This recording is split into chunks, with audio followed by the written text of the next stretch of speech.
Dès le XVe siècle, les puissances européennes se sont disputées, départagées et ont colonisé divers territoires du continent africain. Alors que chaque empire colonial installait ses colonies, reproduction de la mère patrie, visant à imposer sa culture tout en exploitant les richesses locales, cette appropriation ne s'est pas réalisée seulement d'un point de vue territorial.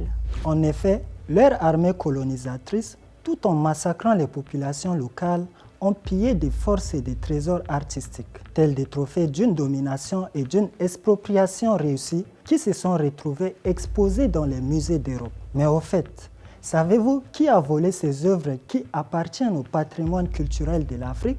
Elles ont pour beaucoup été volées par des anthropologues, missionnaires, négociants et militaires, en coopération avec des collectionneurs et des conservateurs qui confiaient des listes des objets qu'ils désiraient aux expéditions coloniales armées.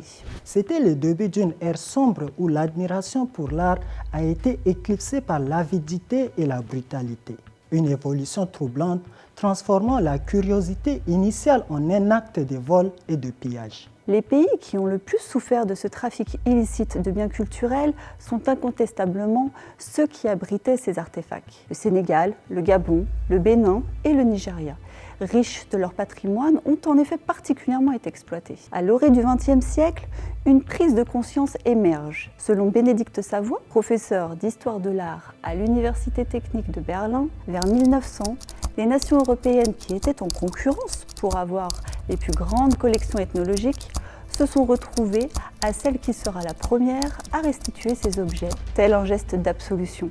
Par ailleurs, les pays colonisés par les puissances européennes avaient, après des décennies, voire des siècles de lutte, retrouvé depuis leur indépendance et attendaient le retour de leurs œuvres spoliées. Car ce retour à l'autonomie passe aussi par la restitution du patrimoine africain. Pour autant, les promesses occidentales quant au retour des œuvres volées tardent à être tenues, et les artefacts africains sont, pour beaucoup encore, entre les mains des musées européens et non à leur place dans les musées sur leur terre.